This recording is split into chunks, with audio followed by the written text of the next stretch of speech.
must have said Hennessy when you're with me. You know, he must have said that at some point, right? Bro. Give me all the Tupac verses with Hennessy in them. Okay, so I'm crazy.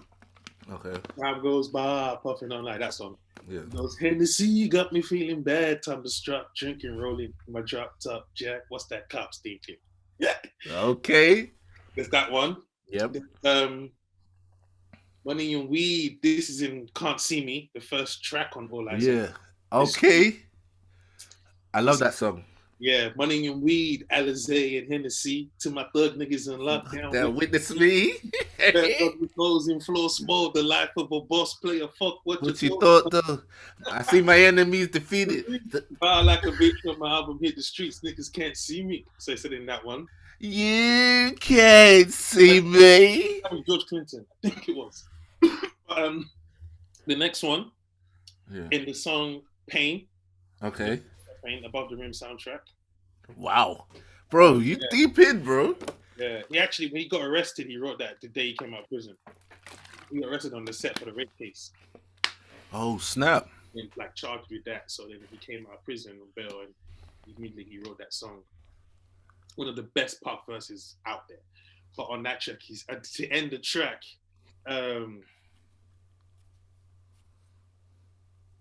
It's a really deep track. But in the track, it goes, my mind's full of corpse, mind full of sick thoughts, and I ain't going back to court. So fuck what you thought. I'm drinking Hennessy, running from my enemies when I live to be 23. There's so much pain. So it's like that's when I think I first heard the. No, actually, I first heard his Money, Weed, Alizé, and Hennessy. That's when I was like, okay, what's this Hennessy thing you keep saying? Yeah. Oh man, I need to go back and listen to that Pain song again, bro. It's ringing a bell in my head. I can't remember what memory it's triggering in my head, but another drink that people forget, Tupac, it was Alizé as well. Bro, do you know how much Alizé I drank because I love Tupac, bro? It was an Alizé, man, as well. And Tanqueray. Everyone liked Tanqueray. Yeah, I didn't. I was like, I didn't even know what it was. To be honest, what really put me onto Tanqueray was the Jamie Foxx joke in Def Comedy Jam. What is that, Tanqueray? You know what I'm saying? Like, I don't usually do this, but you just make me feel so comfortable. Lady of Rage. She's like, I'm sipping on Tanqueray with my mind on my money and my mouth on the gun J. I was like, okay. She's on that. Oh, you forgot the obvious Hennessy reference in Thug's Passion. All right, new drink. One part Alizé, one part Hennessy. Yeah, which makes no sense as a drink, by the way, because Alizé is the base of it is cognac. So adding more Hennessy to it is just. It's just really like, at what point are you just gonna drink the Hennessy? Because there's no need for this extra juice. Hennessy, he said one part Alizé, one part Cristal. Was it okay? Oh, I even okay. Drink, Thug Passion, baby. You know what time it is. Yeah. This drink is guaranteed to one part Alizé, one part Cristal. This drink is guaranteed to get the pussy wet and the dick hard. Now, if you're with me, your Thug has to drink with a nigga. Yeah, I don't think he said Hennessy in that night. Oh, okay. Do you know what? I had a separate argument about this because I had an argument with an ex-girlfriend. She was from Baltimore, and she So be more. Yeah. She okay. Do you know what? I got it mixed right now because of this argument I had with her. She had said like she wanted a Thug's Passion. And she said it's Alizé and Hennessy. I was like, that makes no sense. The song says so I knew which way was around the right way, but I think she put the wrong. The argument. That's what I'm saying. All right, yeah. He said one part Alizé, one part Cristal. That makes sense. Park, man, so you know I ain't gonna mislead you now. I know you ain't gonna mislead me like that. No, but you're right because that's what I'm saying. It doesn't even make sense as a drink. Why would you add more cognac to Alizé when it's already mostly cognac? But anyway, yeah, all right, man. Bro, Alizé, I brought Alizé at the start of lockdown. I don't know where the reminder came to my head, but I was like, yo. To a house party. And everyone was like, whoa! Hey! I ain't seen this in a minute. They showed us how drunk it, though.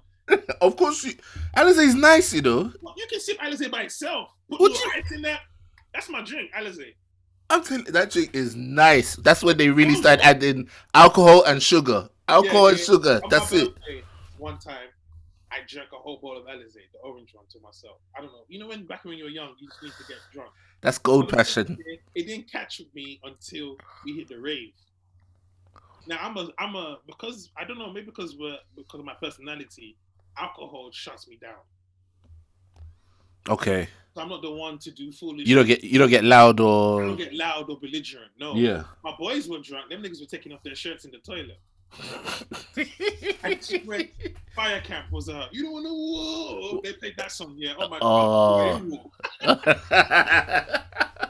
You don't want to war or the boys get draw or Kill up your grandma. I'm gonna drop the whoa. When that thing used to drop in the club, hey. I used to go mad. Hey. And so I remember I was so drunk here. I got home here, and my mom was frying meat in the kitchen for church. Mm. And that's why I was talking to my mom for some reason.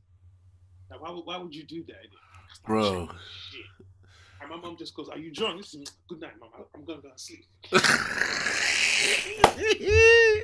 Yo. Are you drunk? This is peace. Do you know actually? There was one time my mom used to be in Nigeria quite a bit. My sisters were there in boarding school, so it was just me in the house. My guy used to come around, and there was one time we got a bottle of Alizé, and I think it was for his birthday or my birthday or whatever it is. We even wrote on the bottle like what the occasion was, and I kept the bottle. That bottle was behind a mirror in my bedroom.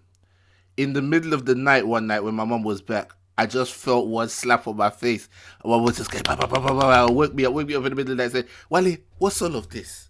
What is all of this? I was like, first of all, but what? Alizé no, but first I'm thinking, in the middle of the night, she's going around my room looking for stuff. Because for her to find it, you have to look for this.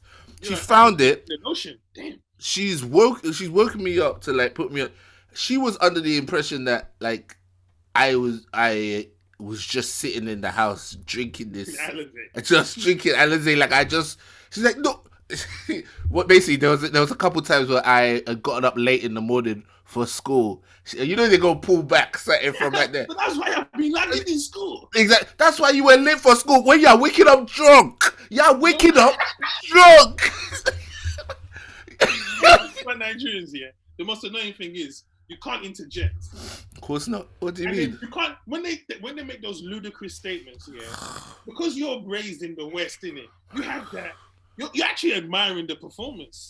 Like, it's like when your mom comes to the front door and they knock on the door maybe twice and no one answers. And you finally get that. I've been knocking since. What did they were chasing me? It's always some mad worst case scenario. That's how if they will kill me, you'll be sitting down. Yeah, and you look around like, who's going to be chasing? And if chasing you, why do you knock on the door? Golly. But when they call you in the house and I've been calling you since. What if I was dying? Bruh, don't call me, Mike. They called the ambulance, innit? Golly. They tell you what they called you for, which is the most, mundane of things. Yeah, man. I hear you, bro. But until you become a parent, I guess.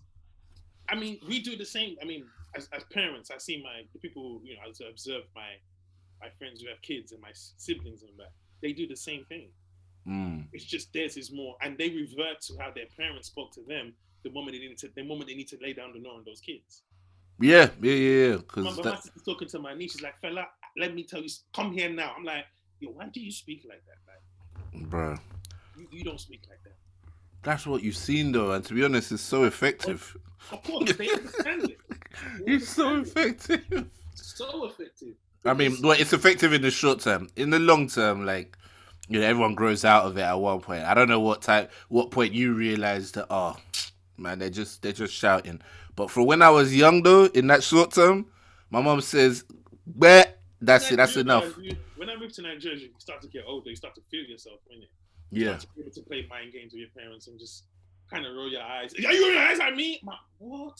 You just, I remember the day I knew I became a man was when I passed my driving test and I bought my car. And I saved up to buy my own car. I got my own insurance, Okay. On my way. And one night I went out, came back late to my parents' standards. Yeah. Right? Yeah. I'm 25, 26 years old. and my dad was, going off on me for being late. But he'd accumulated my lateness. For the past 2 weeks, I've been coming anyhow. This place is not hotel. It's not hotel. Yeah. Well, why do you need me in the house so much? I don't see. It's like we have great combos every day. Anyway, he goes, "Give me your key." I said, "Nah."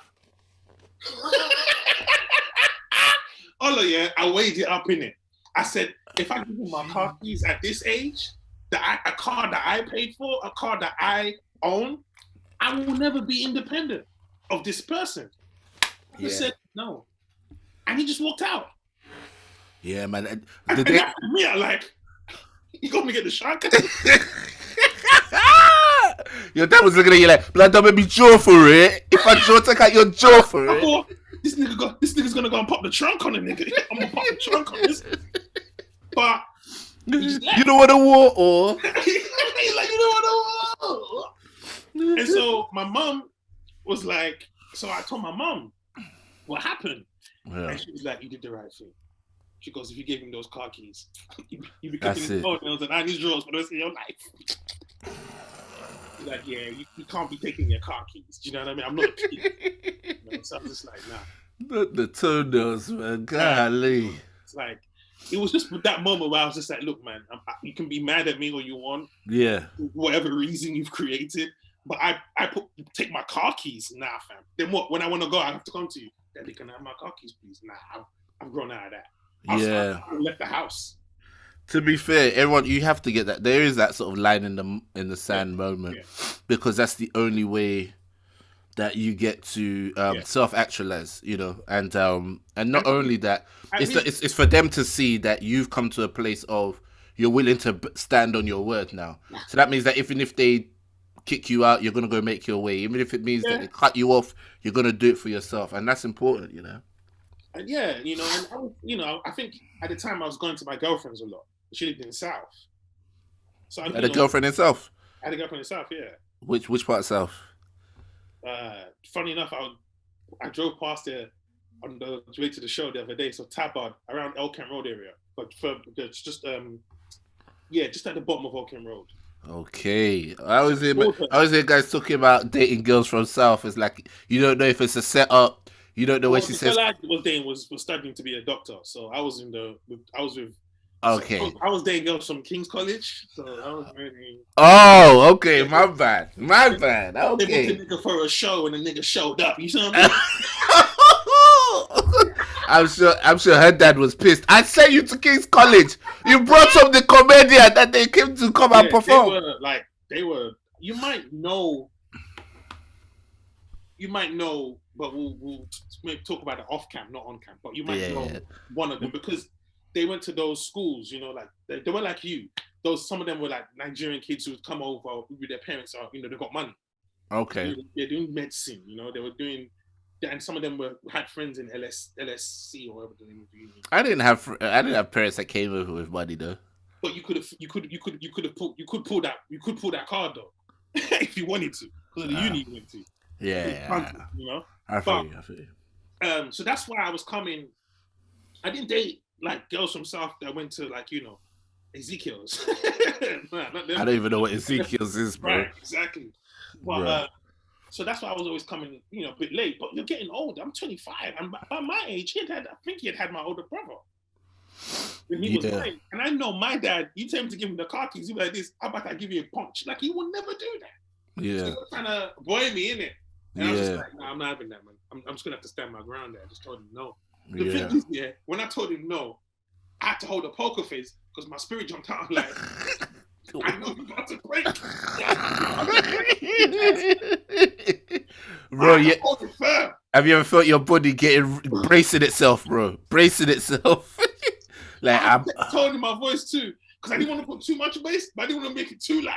I told him like that. No. I didn't want to make it too loud. No. You're panicking. Sorry. No.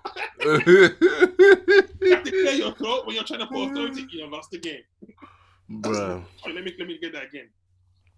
But it was just it's that line of parents, isn't it? Like, I feel like sometimes people, I think as creatives, as African creatives, I think we cheapen that experience.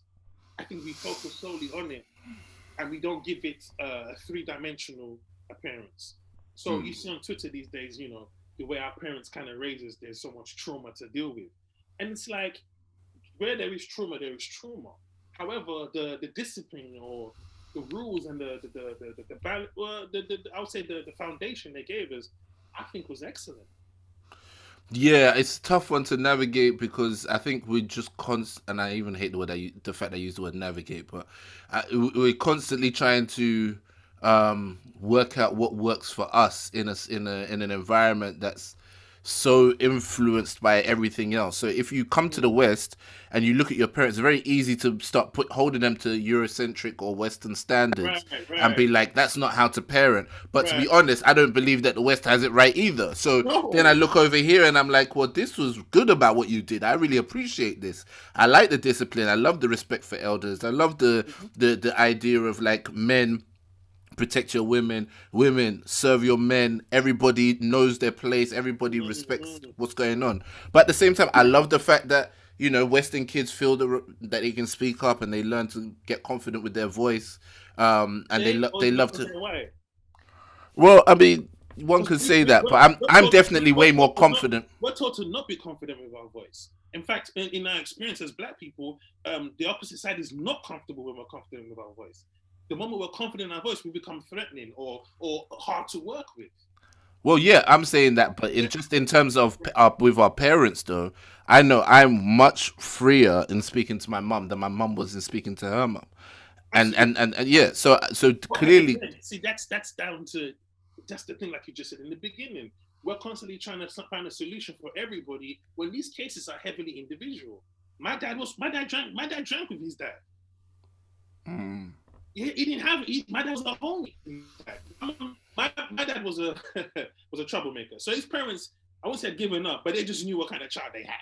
okay, You know what I'm saying? So they were cool with him, and he wasn't disrespectful. He honored his family, but they knew he was a tyrant. You know what I mean?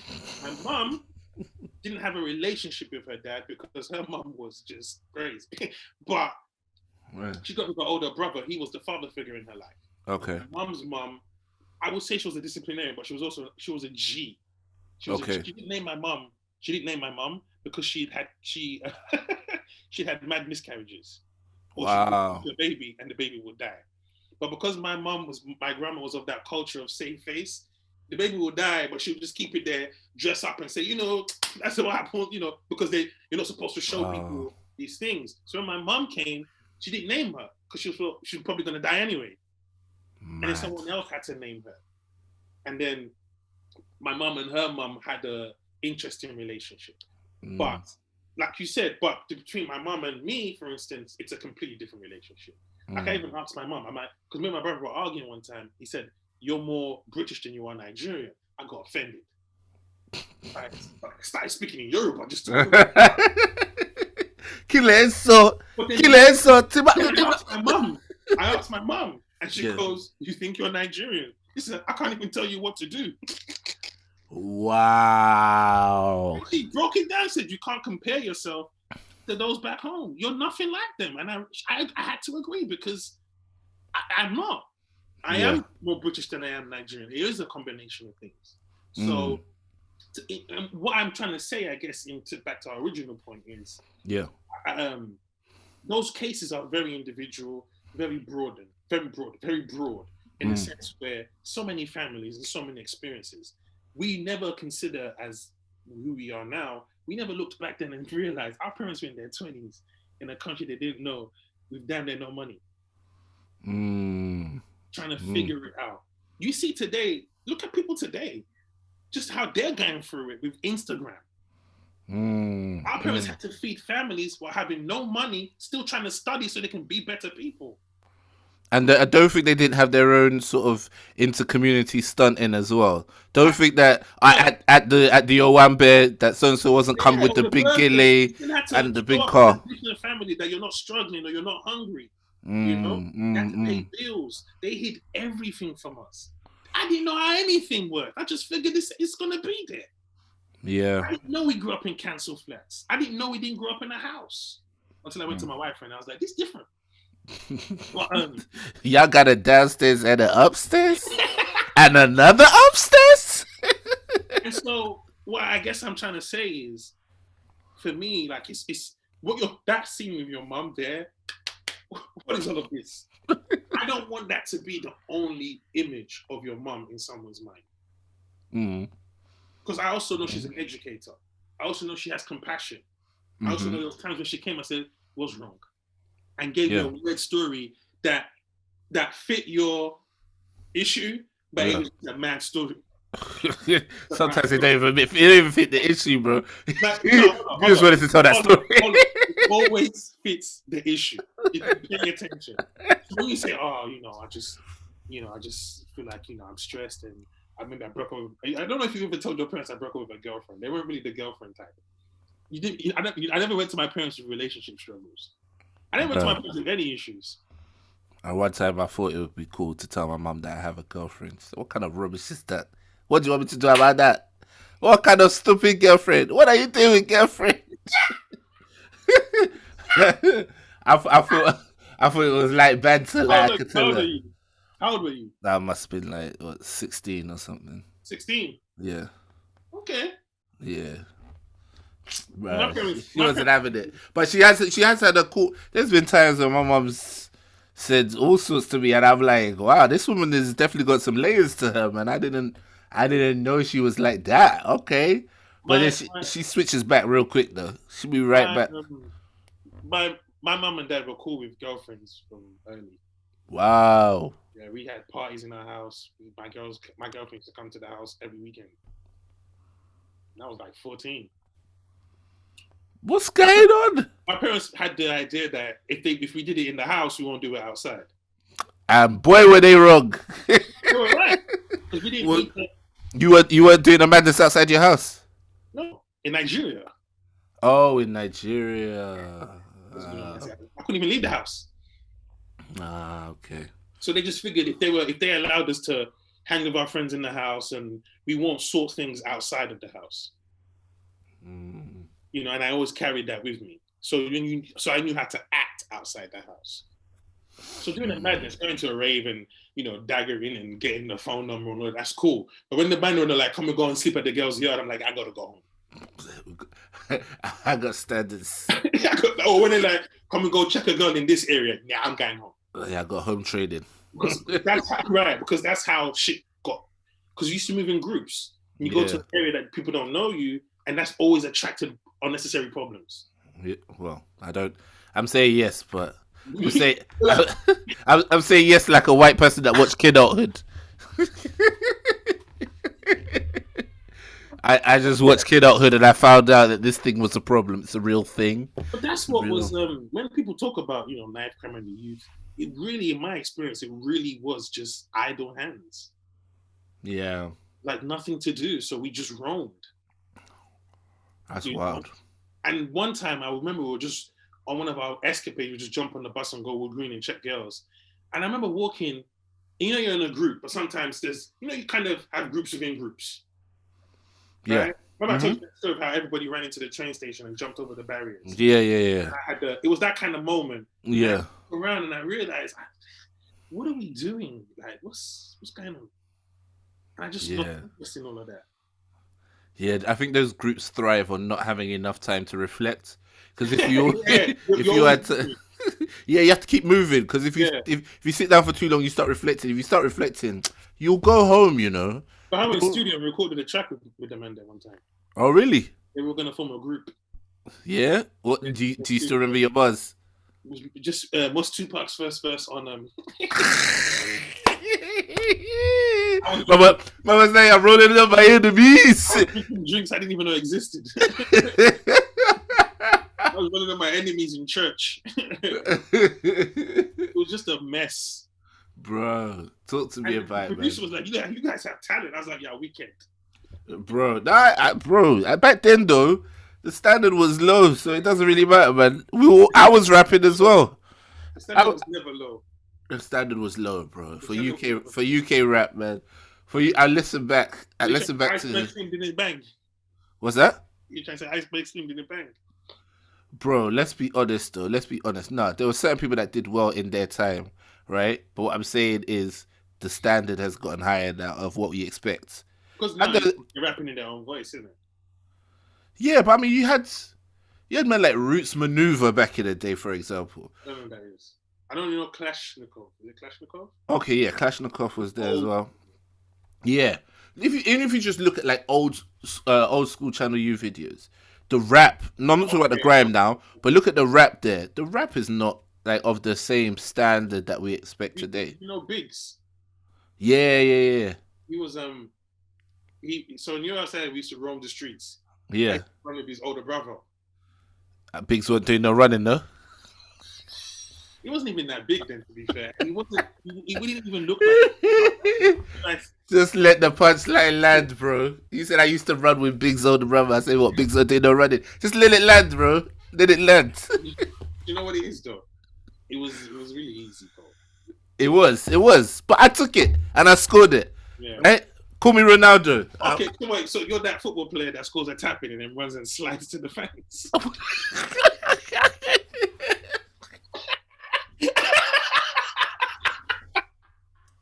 I've seen man score a ricochet and slide in the wall. You're like, man. You better get up and walk politely. you better do it. My bad. I hate when players go to another team. Like they used to play for Man United or something. Yeah. Like, I don't know, Real Madrid. And you're playing Man United, you score against your old club, and you don't want to celebrate, you apologize. It's like, bro, you can't take the goal back. It's like, do me a favor. But still but you don't have to rub salt in the wound. That's the thing, man. There's still it's sportsmanship. Lampard played for West Ham. Then he moved to Chelsea. Yeah. West Ham fans just hated him. Just hated him. When his mum died, they didn't, they showed him no respect. Yo, every time he scored against West Ham, which he made a habit, by the way. Oh, not only did he celebrate, he went to the fans. One time he did a punch. The beauty of it, yeah, you just see the faces on these fans. You can see their anger, the disgust. But the biggest part is you're losing big time. Bruh, I mean, come on, man. You can't stop a man from going to Chelsea from West Ham, though. At the end of the day, let him live. Let his career grow, man. Let him move on up. I just think they didn't like him. I don't feel like Palace fans gave Zaha that treatment when he went to Man United for a bit. No, he didn't. They understood that. They understood. You know what I'm saying? Like, so why can't they just didn't like Lampard. Okay, fair play then. They just took a not liking to him. Yeah, fair play. One time and he celebrated, I don't know. He just called him Fat Frank. But yeah. But big news today, man. Big news. Well, not today. I think it was yesterday it happened, or early Saturday morning. What? Alpo. Oh. Bro, they caught that nigga in the streets.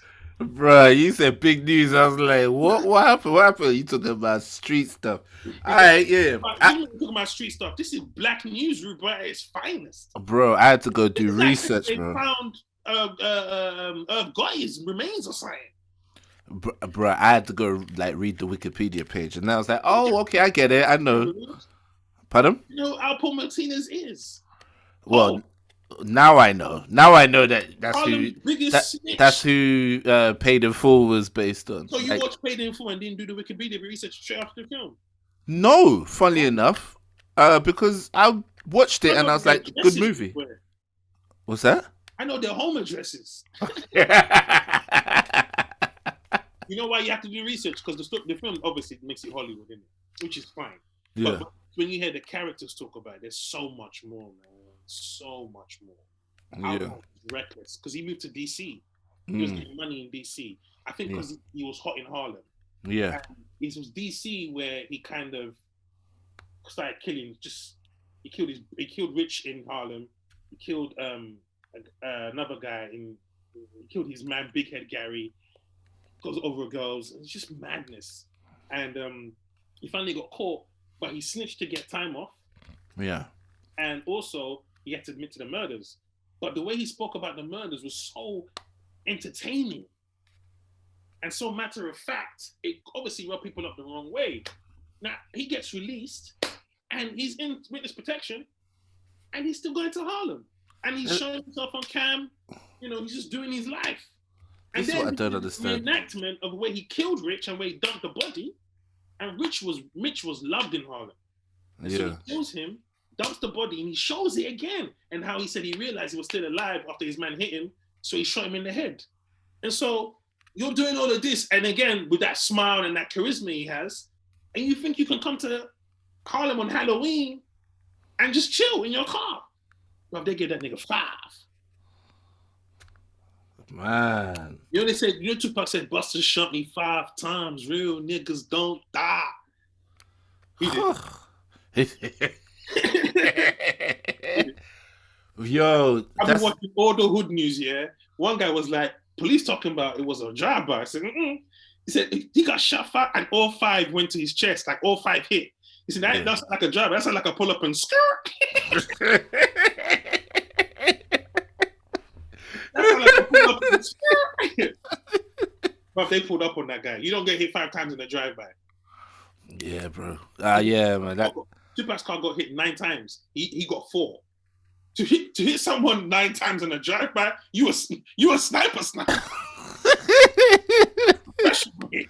Oh man, oh bro, this is wild. And to be honest, it's just a reminder to me, like, thank God, like I could never do that street life, man. What do you mean? You know what? You weren't born into. That's it. If you were born, you would. Thank God, exactly. I know, because that position, yeah. I know that a lot of people's choices are way more constrained than mine. Mm-hmm.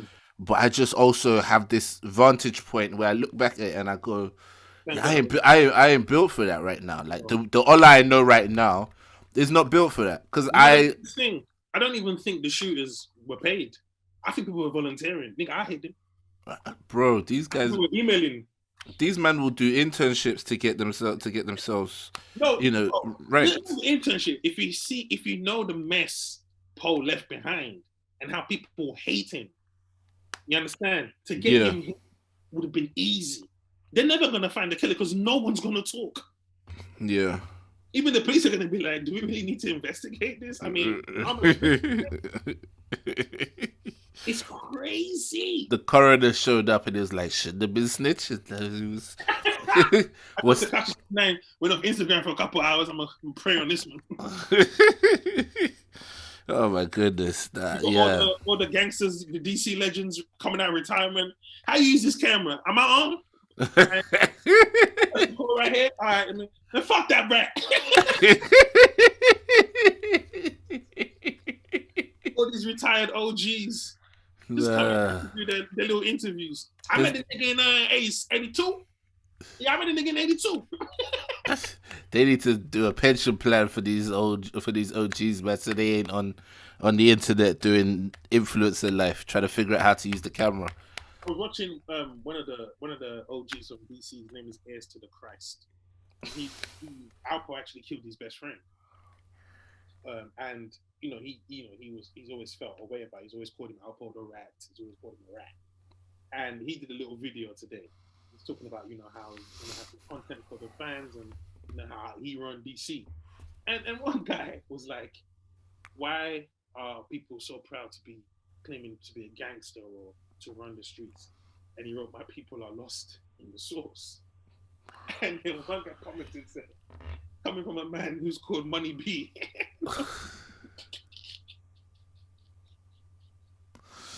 Oh man. I just hate it whenever something black happens, I don't know if it's gangster people, all of a sudden black people are lost.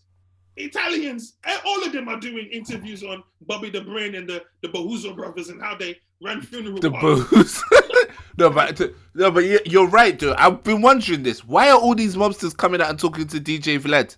Right. Why? All snitching. Because they said they're all old and obviously it is what it is now. They've done movies about it, so why do I need to protect anything? Do you know what I mean? Plus it's a bag. So you see, it's a sad day when the gangsters are on Instagram trying to compete with the girls. Everybody forgets at some point in life they're old. What about when the mobsters start doing TikTok? People that I've killed. That guy. That guy. The most. Like ice picks. But the thing is, we forget at Yeah. when Farrakhan was in his heyday, he was talking to governors. He was batting down Kennedys. Yeah. But then that time passed. So now what? It's the Breakfast Club. Yeah. It's a long way from saying Mr. Kennedy to Charlemagne the God. You know, it's a long different ballgame. No, don't do Charlemagne like that. Can you Nah. imagine the briefing before the interview? How do I pronounce this? The champagne? What happened to the names? This nigga used to address world leaders. Oh. Now I heard he, now what can he do? It was 50's birthday. He was invited. You come and do a nice little prayer. You're just a black figure out there. You just run around and do what you do. Because at some point, you're just not going to be able to be the hot ticket no more. Wait, you say Farrakhan was at 50's birthday party? Snoop's 50th. Oh, Snoop's 50th. Okay. Yeah. Prayer for him. And that's what you do now. You're respected in the community for what you put in, but you ain't fighting like that no more. You got to do interviews about the fights. Yeah, pretty much. So when you come out of prison now, you call Vlad. Yo, Vlad, I'm out, man. I did 20 years for you hear my story? Killers people that gone to jail for killing. And they come on Vlad TV, they call it painting a house in DC. You need to paint your house. Wow. I tried to figure out why they call it paint your house, but yeah. What when you kill somebody? That's how they talk about it. If you need me to paint your house. Yeah, it's then like you put blood on the walls. Oh, okay. That makes sense. Some other thing. Paint your house? Is it because they wet them up? Oh. Yeah. So, I did a whole period of watching all those documentaries and the good stories and how they were connected and how 50 Cent got shot up by Tyson's best friend, and then Lil Kim's boyfriend is the one that shot Tyson's best friend. And just seeing all these connections, just street life is real life, It's just crazy to see it. And then in that binge, I started watching sentencing on YouTube, as you do. Oh, bro. You like the crime channel like me? Nah, I like Crime Channel, but to sit there watch the sentencing part, man, not really. 15 minutes. I'm not the serial. Oh, I watch sentencing of just like DUI. I just like to see when they break down in court. You like to see the soul leave their bodies? Hey, sometimes you get them cold niggas who just like this. Took it like a shot of gin. Shout out to Earthquake. Yeah. Took it like a shot of gin. I said, I'd have been crying like this nigga said 25.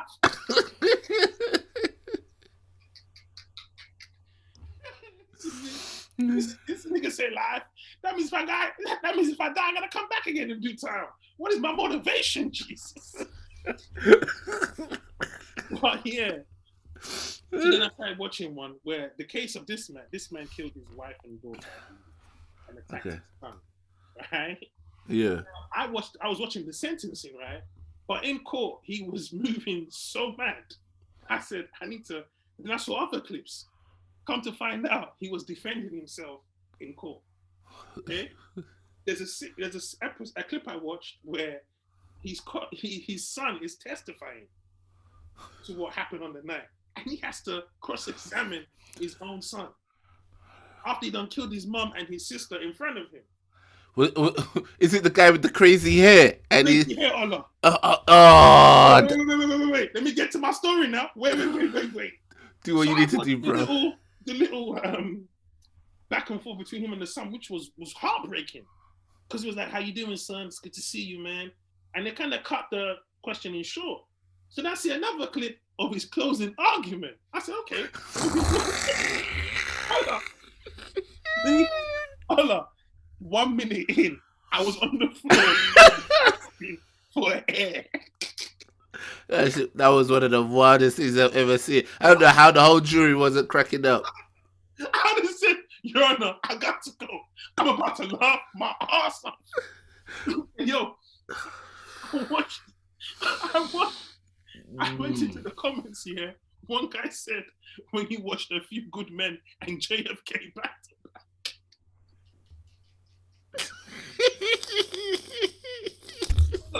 Did you see the performance? Bro, he the way he over dramatized that situation, bro. I was like, I thought Law and Order was dramatic. This guy said no. One second. Oh my goodness, that oh. Hold on. He said, yeah. And if y'all don't think I'm gonna get to the truth of this, I goddamn will. The judge was like, Mr. Mitch, can you stop refraining from using profanity? This was the best part for me. He went to his notes.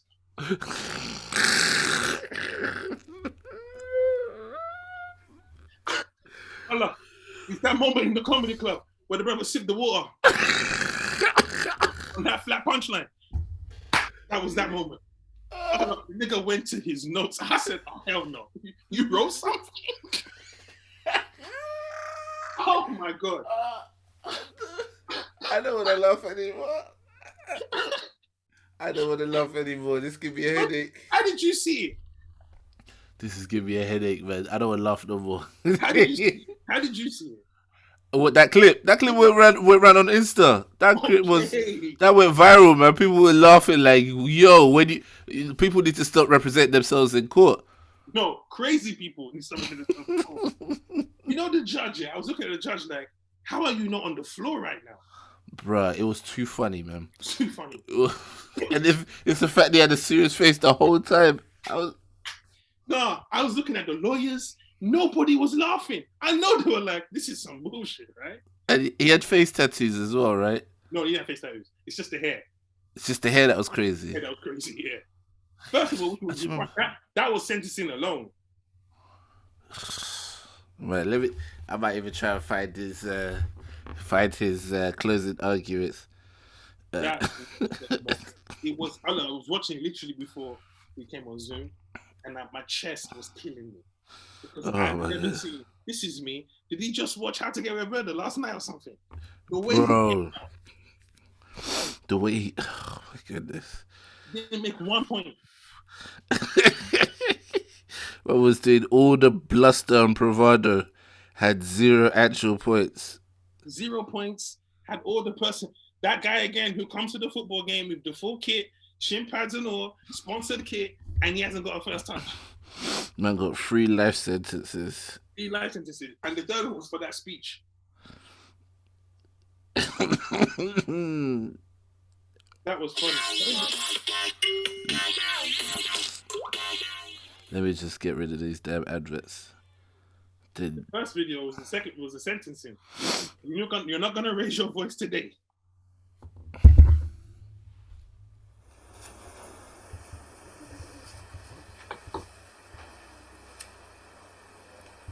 Mr. O'Neill, you need to speak audibly so that the jury can hear what you're saying. I wasn't ready.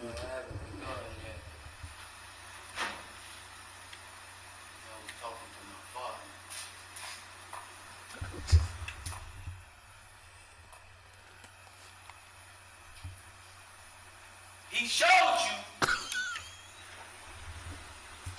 a fraudulent recording where they allege that I beat Kenyon Barron to death. He talked about Mr. Khalil Brown, my neighbor, who stayed across the street. Do you know the wildest part is? It's the fact that he's emphasizing words in a sentence that don't need to be emphasized. The word street was not the important part of that sentence. Dude, my neighbor that lives across the street. It's like, yo, learn where to put the emphasis, my guy. Sometimes, like the street, he put the emphasis in the middle of the sentence. Yeah, just in the weirdest places in the sentence. That's what made this so funny to me. But do you know what yet?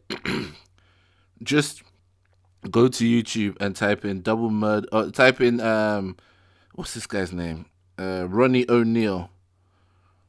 And yeah, look for it, man. There's a video called "Double Murder Defendants Closing Arguments." I did kill Kenyatta. I would suggest that you watch the merits of the case first.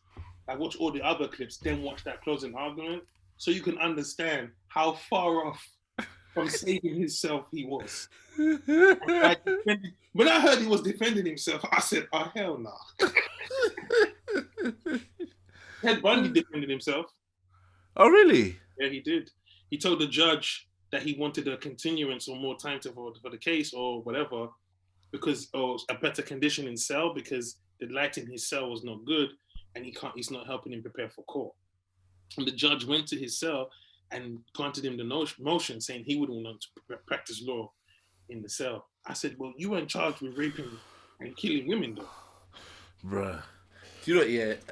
Sometimes I have to respect able people for the fact that they really hold the law like here, like even when it makes no sense in these situations. It's like, but the law says it, so we can't do it. Like, you know, that whole like concept of like fruit of the poisonous tree. You know, all these crime shows where it's like we found the guy's murder weapon, but we didn't have the right paperwork, so we can't use any of that information now. I'm like, yo, what do you mean you can't use that? But because we have to respect the law. You know what? Because you have to try someone on a fair trial. So bias and, you know, if you don't handle the paperwork right and all that kind of stuff, it shows you it can be tampered with. And if you allow that, someone else is going to allow the wrong paperwork. You know, I didn't do that in time, which can affect another case. That's why. But I do understand what you mean. But we have to forget the law is not common sense. It's the law. Yeah, and I think that's a big point you just dropped right there. It's not common sense. It's the law, and the respect that you have for the law goes beyond common sense. It goes beyond like, surely we should just be able to do this. Yeah. It's like, no, there's procedure for a reason, and like it's good that, you know, for someone like yourself, obviously, because you're interested, you would know some of the reasons behind the procedure and so on.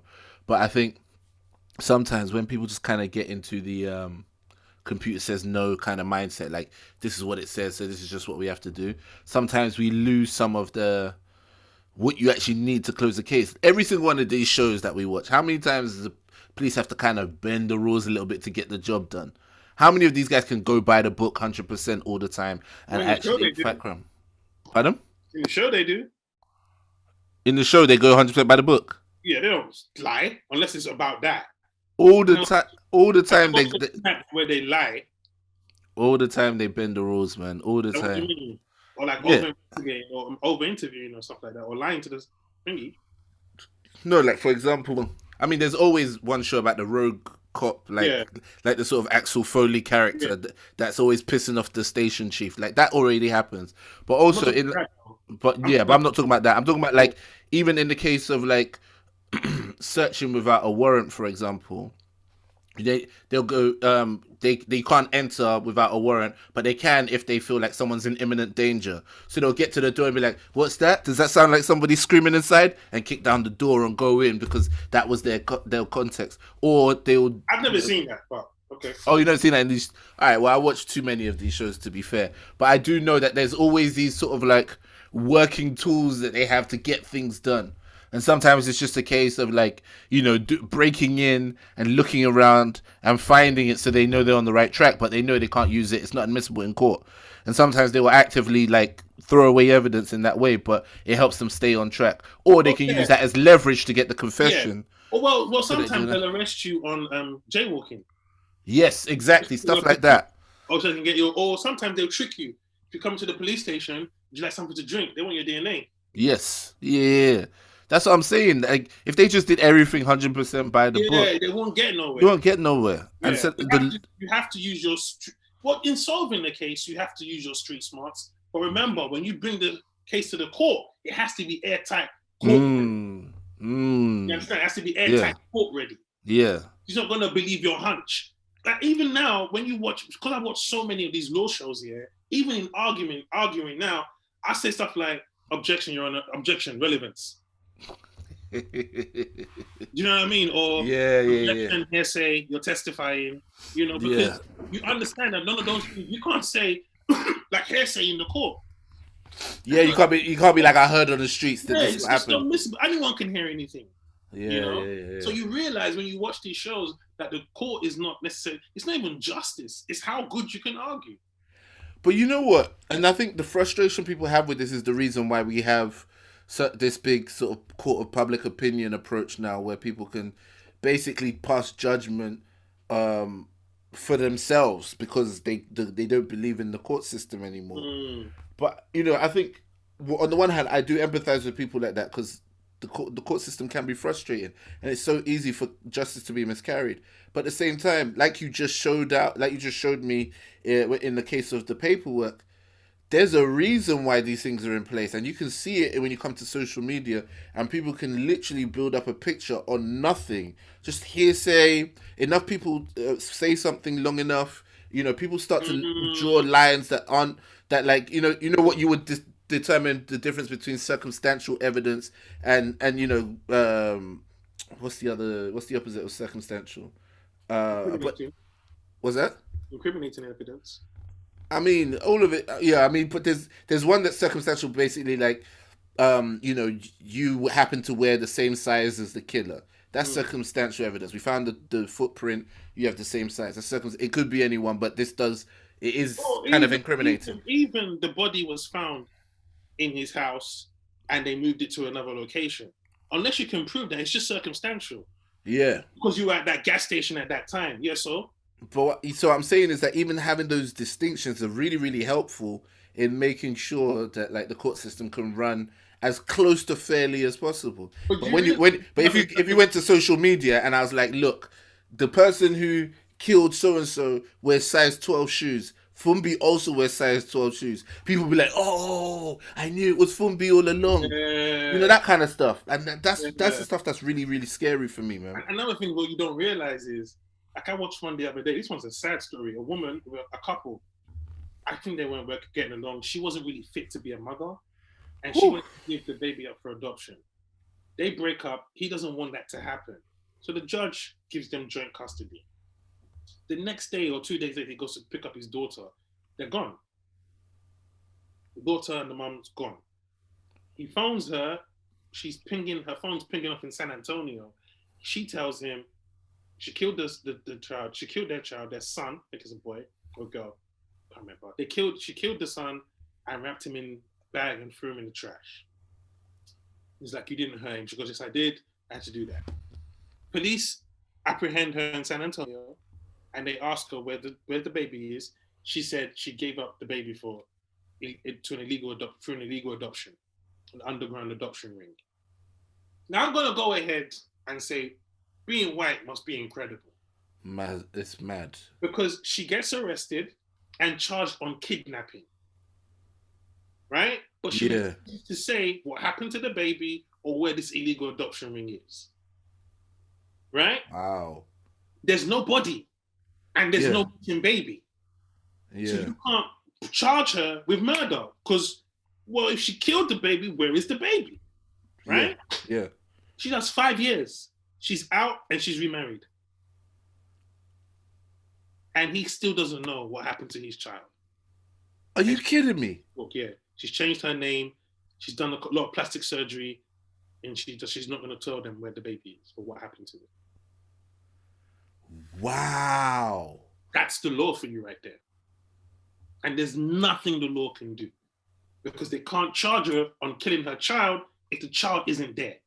If they don't have to. Yeah, you need proof. The only time I've seen them be able to charge without a body is if they found enough of the person's blood that there's no way they could have survived and lost that much blood and then still be alive. Yes, exactly. Whereas this one is her baby.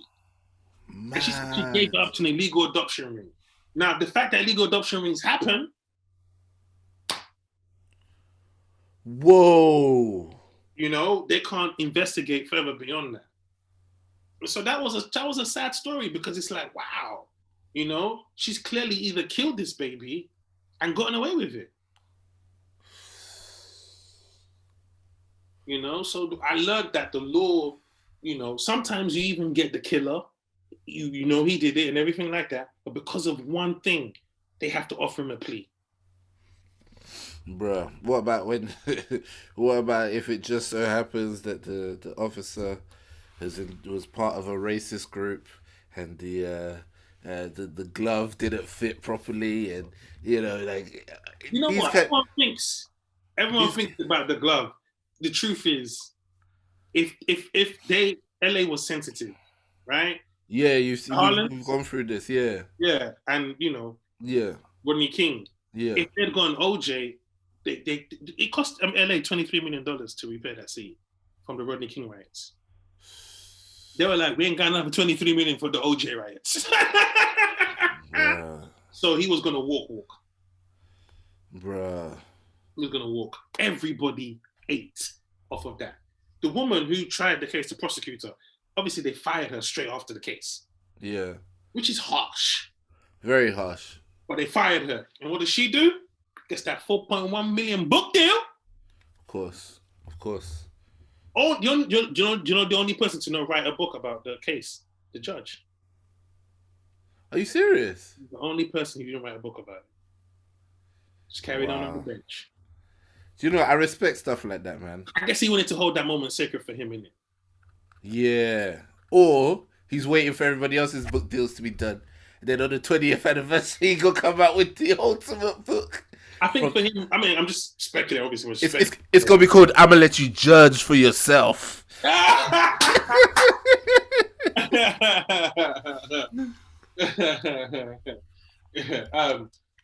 think for him, it's one of those things where it's just like it keeps his anonymity. Is it Anonymity. Yeah, and it also allows him to practice law and be that guy. You know, he tried OJ. You know. Yeah. He's probably like a Supreme Court judge now. Yeah. Putting black people in prison. But my point is... so wait, are you saying we don't know who the judge is? We know who the judge is, but but you don't remember him now, do you? No. Because it was trial of the century, so people at the time must know. Of course. They know who he is, and he was in the movie, in the TV show and that. But he's the only one that didn't write a book about it. Remember the black guy who was on the prosecution's team? Yeah. I felt sorry for him, man.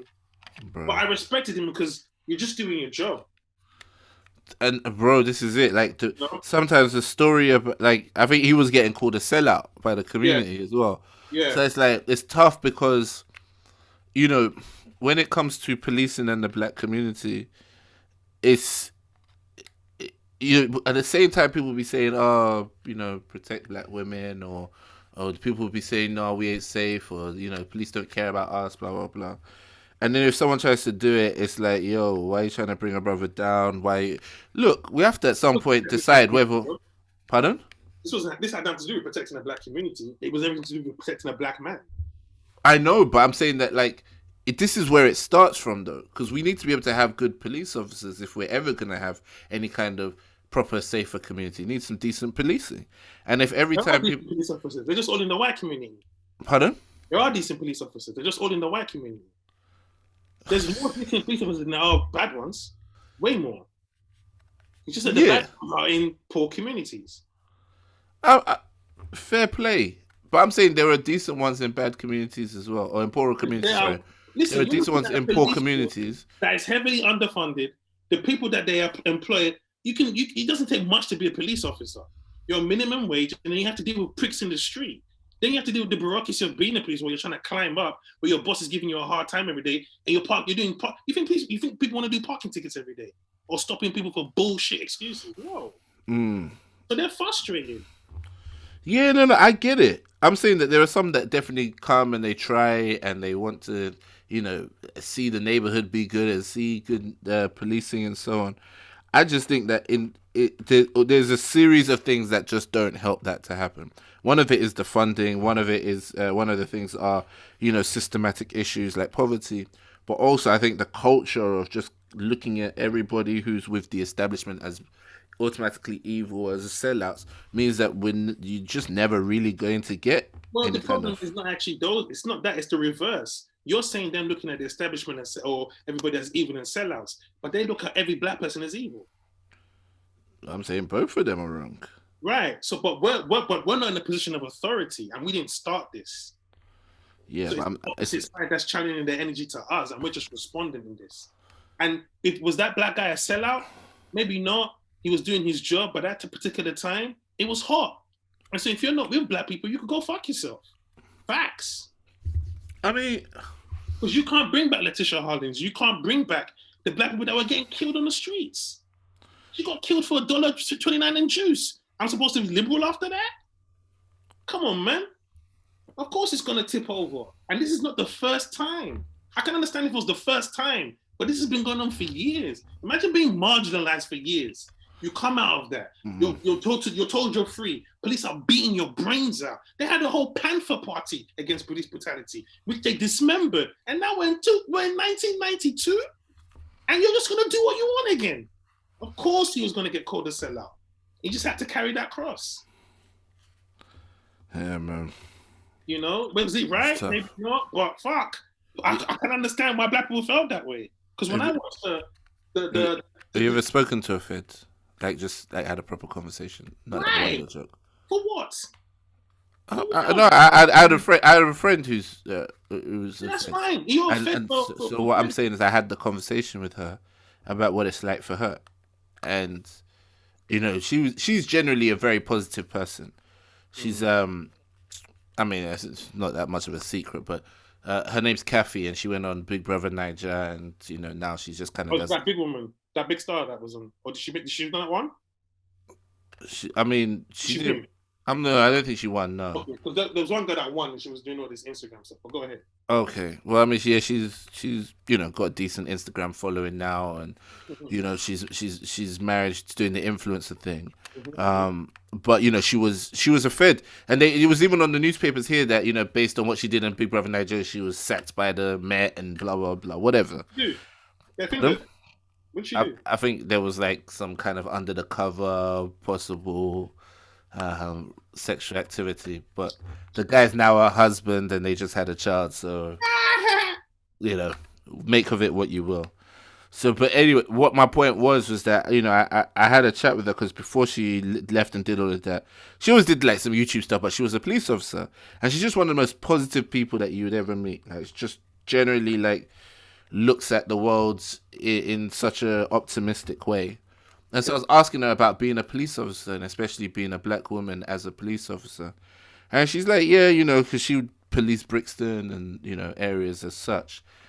And she's had to run after criminals and all that kind of stuff. But, you know, she would also try and do some community engagement stuff. And it was just like, I mean, the way that she made it sound was just like, there's just some people who are never really ever going to see it, no matter what she does. No people are ever going to see her as a decent human being, just for simply being a police officer. Yeah, that's just because she has to bear, though. You know, and the point is that you could see that she's a genuine person. She actually cares. She'd actually do the community stuff. But, you know, I just think it's a shame that, you know, she has to inherit all the sins of every other person that's worn that uniform, you know. Well, and you know, we have to inherit the sins of everybody who's black, so it is what it is. I'm sure they'll sleep well at night. At least she gets paid for it. We don't get paid for being black. So there's no sympathy here.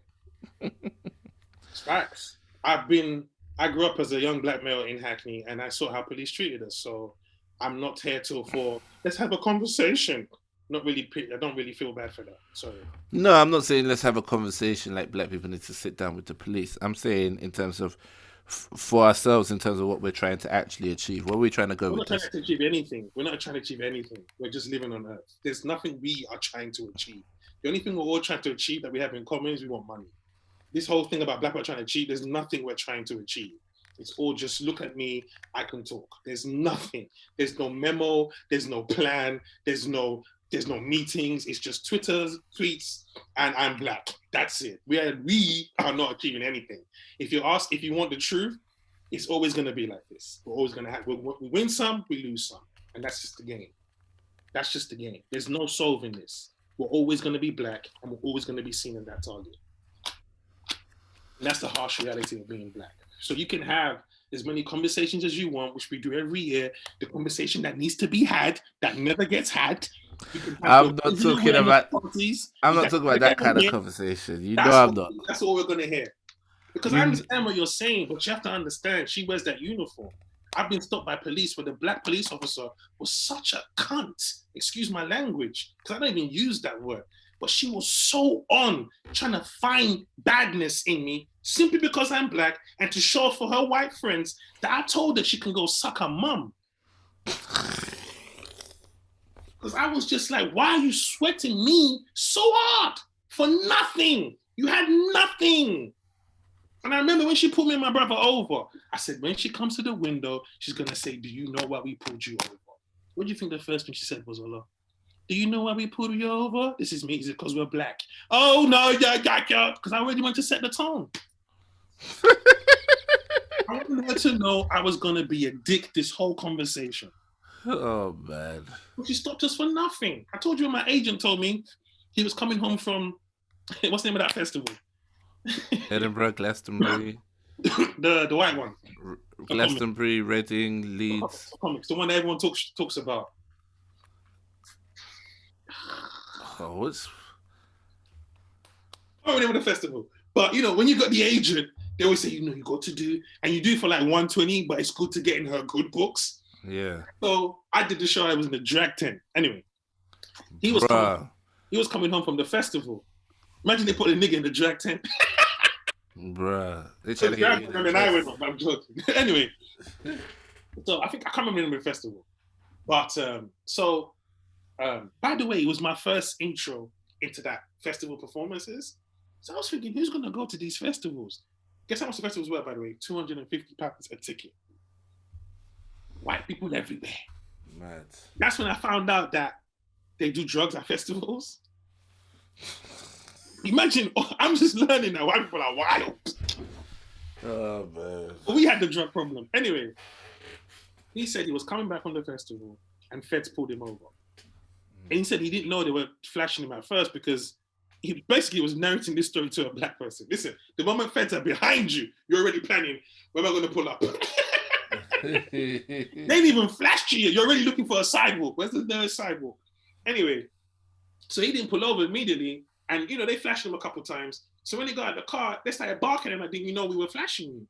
And obviously, he's a white man. He was giving it back. And basically, his insurance had run out.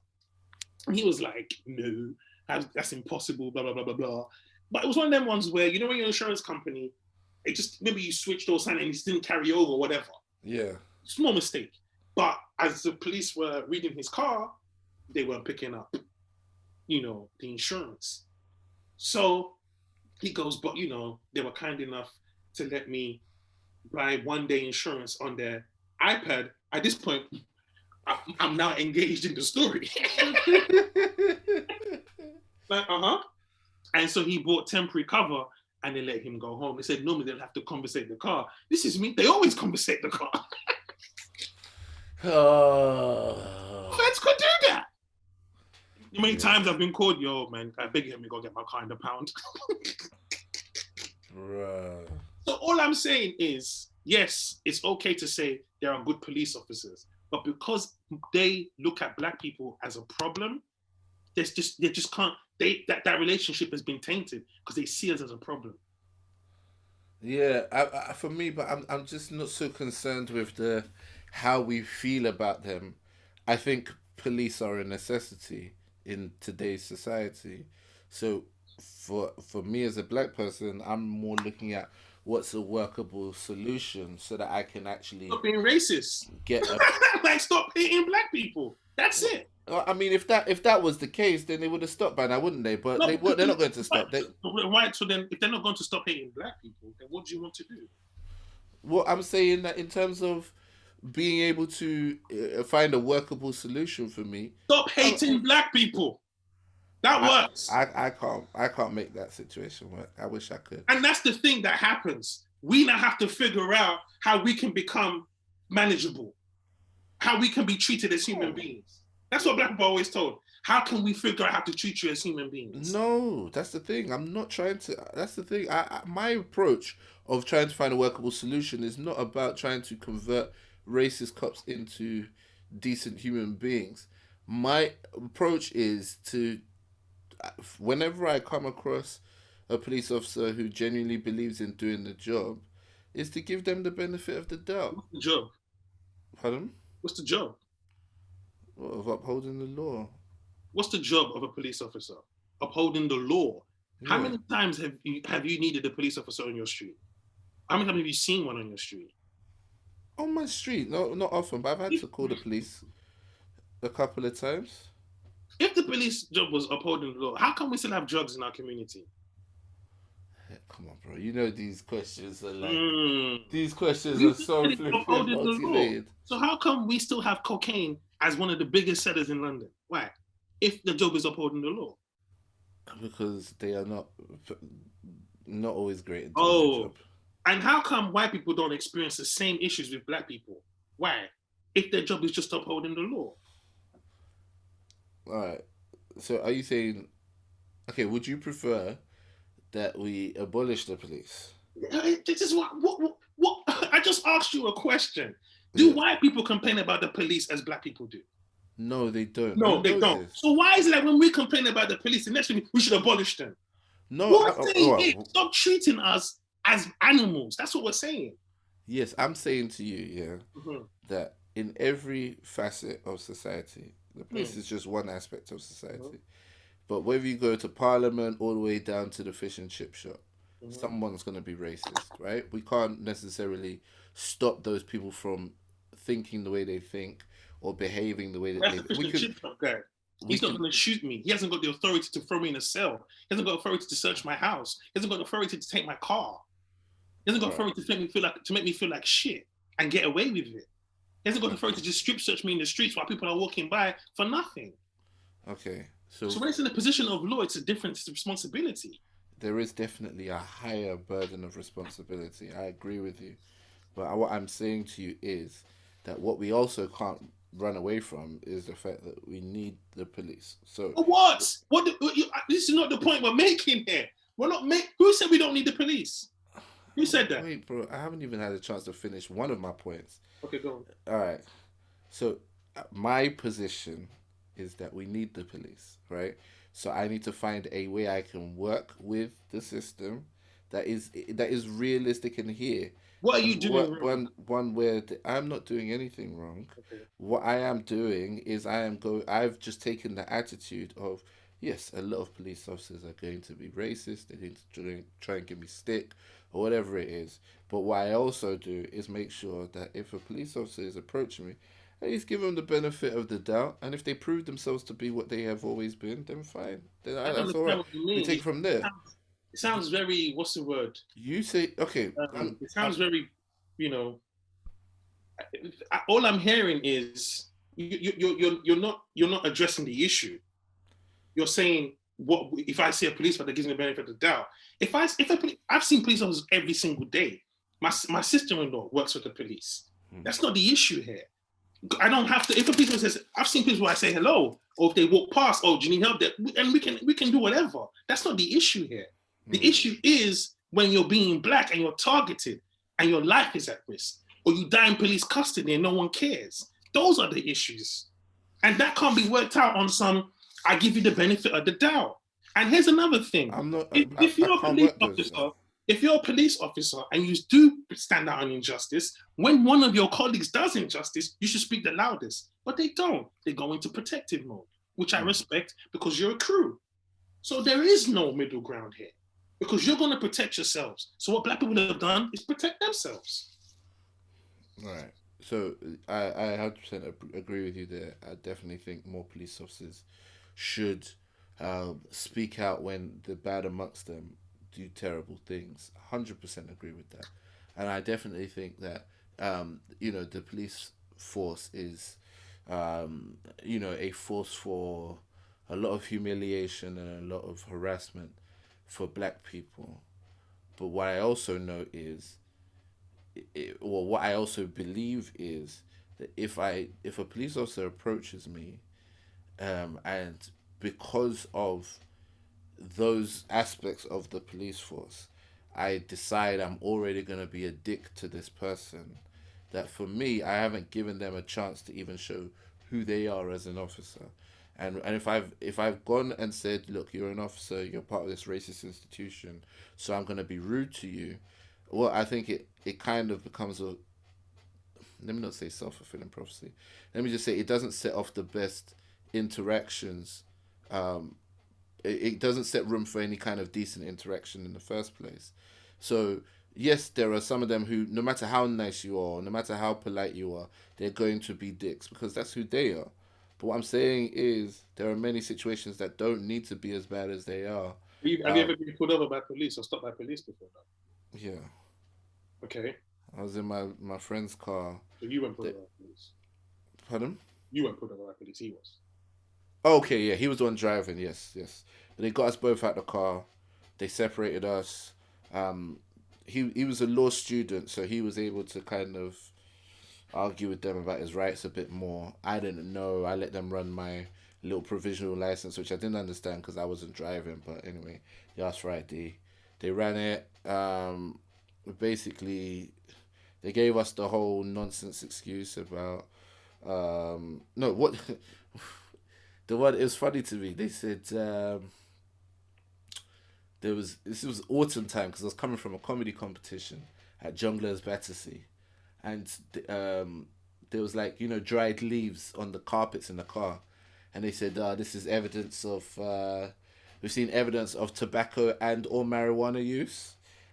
Which to me, when every time I play it back in my head, I'm like, that's such an amazing bamboozle because tobacco is legal. So first of all, the way you threw that in, You know what? Because you mix weed with the tobacco, innit? yeah, but the way he said, what you see on the floor, we see some dried leaves on the floor. That's evidence of what could be tobacco and or marijuana use. There's so much to argue in that question because one, it was neither. It was just dried leaves, just the little remnants from dried leaves. But the second of all, it was the fact that it was like tobacco and or. So even if it was tobacco, again, there would be no problem. The only thing is, you've seen some dried leaves on the floor and you suspect it might be marijuana. It doesn't take much to figure out it's not marijuana, but fine, you need to take us out. Why you need to then run my details? Again, I don't know. But they're just doing what they do. In the end, I was told the guy, yep, just coming from a comedy competition, I'm a stand-up comic. He's like, you're gonna put us in one of your material, one of your skits. Probably I'll write something about this. Okay, yeah, well, we just wanted to blah blah blah. And I was like, yeah, cool. It didn't need to be anything worse. I mean, at one point I was a bit like, why did he run my card? But other than that, we went on our merry way. Imagine that happened 4 times in a week. Imagine that happened 7 different times in a week. Imagine having to play that same game. Imagine if they put a gun on you. Because that's happened to 2 of my friends. One of my friends was 21 or 18. My boy got stopped in his school uniform. So when are we going to get the benefit of the doubt? So when police do pull me over, hell yeah, that energy's out there. Hell yeah. I'm going to let you know I'm going to be a dick from the jump. I don't want to be your friend. I don't want to smile. I'm not interested in this conversation. Because if you pull me over as a black person, it's some bullshit. My uncle was in fucking Tottenham. He said he was in Tottenham. Police came up to him. And this is what they said, Ola. We noticed your car is registered to Romford. He said, yeah. They said, this is already upsetting. So what are you doing in Tottenham? You know the maddest thing? The question was so strange. His response probably made him look guilty. Because he was just like, can I not drive again? That doesn't know how to respond. Can I not drive again? Oh my goodness. That type of shit that winds black people up. Because I've heard that before. But here's what I'm saying. If a police officer comes up to you and proves themselves to be that kind of officer, he still can't prove himself. If he's pulled me over, he can't prove himself. No, I'm saying that he has proven. If he's pulled you over, like there was one time I got pulled over by police on bikes. I was on a bike. I was on a bicycle. They were on bicycles. The way they skid in front of me, like I was like, come on, man, it's a bit dramatic. But it was on a bike. Pardon? But you doing wheelies or something? No, it was nighttime. I had just left my girlfriend's halls of residence to ride over back to my halls. I was riding, huh? You some riding after the riding. I hear you play. Yeah. I was dressed in all black and I had slowed down to take out my phone to basically send a text. Oh, so you were driving while you were texting while driving? That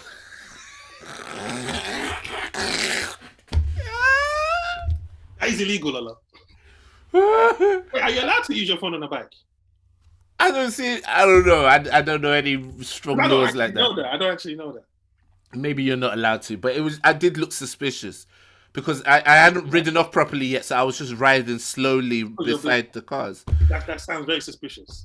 No, I mean, Anyway, so they came and my bike didn't have any lights on it like it's supposed to have. It didn't have the reflectors or anything like that. You fucking up for real. No, I was. And in this situation, I was like, no, okay, I'll get the lights on. And since then, my bicycles have always had the lights on. And I have no problem with that. That's no problem. And they were like, look, it's probably better for your safety to wear some reflective clothing at nighttime.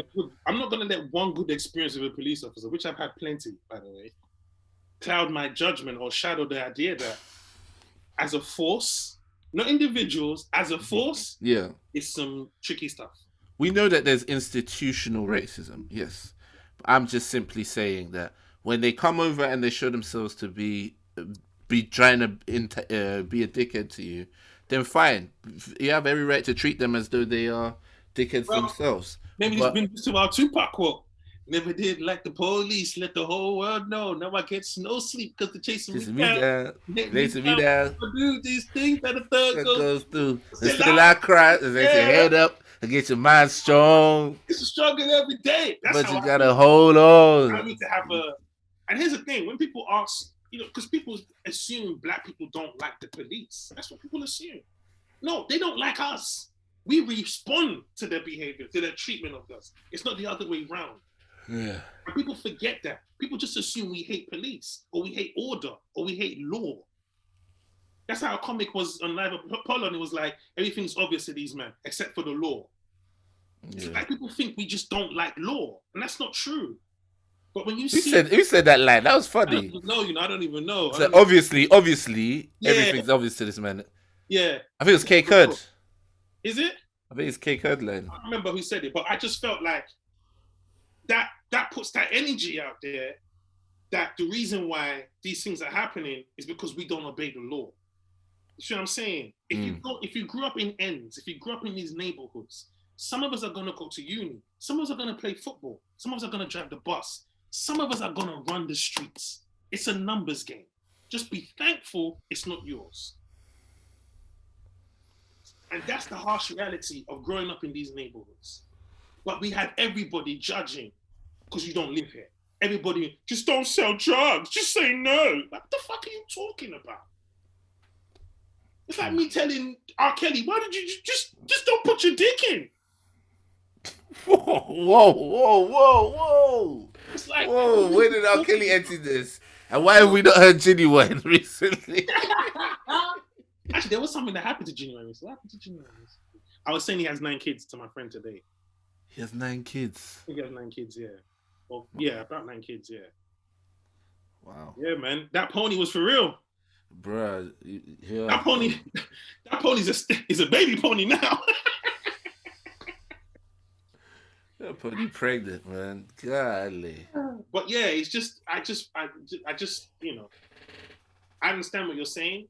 And in an ideal world, you would like that, but even in this world, I can't, it's not even just police even concept. I'm talking even shop owners and people who are walking to their store. Until you prove yourself otherwise, I'm one eye up. One thing I don't like getting is blindsided by racism. When you let your guard down.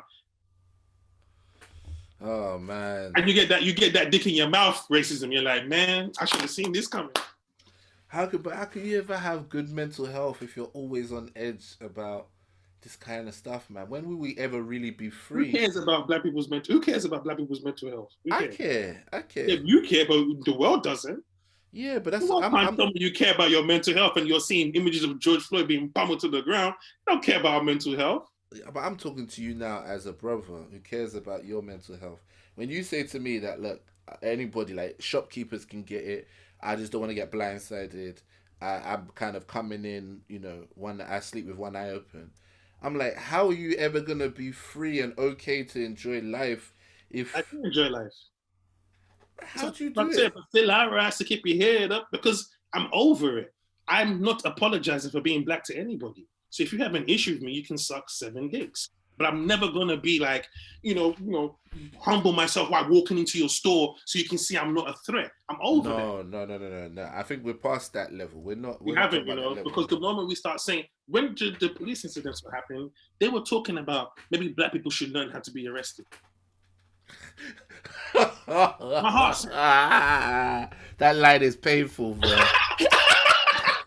Can you imagine they add that to the curriculum? They add that to the curriculum for black kids. It's like, look, that right after Black History Month. Right after Black History Month is Black Arrest Week. you know they're gonna have the guy that's gonna come into the workplace and they're funding him like cheap. They're paying him bullshit to come in there. Quick seminar of how to get arrested. You get that overzealous one, that excited one. I'm gonna make it fun. We'll do the Macarena. So it's like that. That's fun, right? Doing little drills and shit. Hold on, you arrest for me, okay? No. Don't worry for me. You're gonna get your turn to arrest Ola as well. Don't worry. Everyone here is gonna get arrested at some point. They got an ex-PC veteran on the officer who's gonna come and do a talk for the day. I've been in the force for 20 years. Arrested over 20,000 black people. Now, it was that kind of talk that made me realize people don't understand the issue here. It's not us. It's never been us. The black people are not criminal-minded, no more than any other human being in the world. I watched Larry Nassar, the Olympic doctor that got 175 years. He did some shit. The judge showed that for the cameras, though. Started adding to the sentence. I just signed your death warrant. I was like, well, you gave him 175 years. You didn't sign his death warrant unless you gave him death. I mean, I don't know why they give him. If they say, look, we're gonna give you 175 years, they should say, or do you want death now? But if it's not legal in that state, they can't give you the death penalty. I'm just saying they should give you the option because 175 years is death. I mean, and he's like 50 already. It means life in jail. That's what it means. Right. And so you have to ask yourself, like, people that kind of see, like, go to jail and they're like, you can have good quality of life in jail. I'm reading books now. I'm working out. I feel like that's another level of appreciation for life that I've just never got to. And like, I appreciate my life right now, but I don't think I would appreciate it. I think I would struggle to appreciate it if you told me I had to spend the rest of it locked up and I have to somehow make the most of that situation. I feel like you only really get to that part of your brain when you're forced to do it. I don't know if you could do it. I don't know if it's something that you're like, yeah, no, I can see it's easy. Like, but for me, I would just be so bogged down in the fact that, like, life isn't worth living. Like, what is this? Well, the thing is, if you're a murderer or serial killer, I mean, I don't think a lot of them are narcissistic, so killing themselves is not part of the plan. And some of them have been in and out of the penal system for so long. Pause, man. Pause. It's just the penis is just good for them, So they're just well in prison, So I understand what you mean, because we can't wrap our head around it because, your things are gone. You let your family down and stuff like that. That's the last place you want. But these people, some people are criminal-minded, man. I mean, you ain't lie. You ain't telling no lies, but it's still a bit mad for me, man. It is, man. He looked like he was like, yeah, I deserve 175. Like, he looked like he was like, I ain't. My man said, you know what? I might have even taken that as the plea. Just give me 175, please. I'm sorry. I won't do it again. He was just probably like, he did an impact statement to the victims. He tried to address the whole court, but every time he turned around, the mic is there and you just can't hear what he's saying. So just like, yo, just talk to the fucking mic, man. We ain't got time for this shit. And it's just mad representing these people. That's why I question him. Because there was a woman representing him. Wow. And how do you sit with this guy knowing what he's done, but you have to do your job? You sabotage the case, but I can get you disbarred because you have to represent him. Otherwise, that cause a mistrial. Yeah. So it's mad, and everybody has the right to defense in case homeboy with the hair. The moral quandaries, man. I have friends that are lawyers, and I don't sit down and ask them enough, but I mean, I have moral quandaries about my work and jobs. Like, there's many ways that I'll be thinking about things like, oh my goodness, should I be doing this? Should I be doing that? I don't know how lawyers do it, man. And I know people stereotypically make them out to seem like they're all devils and they all just kind of like do whatever it takes to make money and whatever. But Did you come on, do a show in Saudi Arabia? what's that? Sorry? Did you do a show in Saudi Arabia? Yeah. Knowing how they treat women and their civil rights and reputation, human rights reputation. I don't think not allowing women to drive is the biggest civil rights violation of this global history. I mean, it's messed up. Like, let them drive, but like, I'm not outraged. Imagine doing a Saudi Arabia comedy club. You walk in and there's women there like, how'd you guys get it? Did you drive?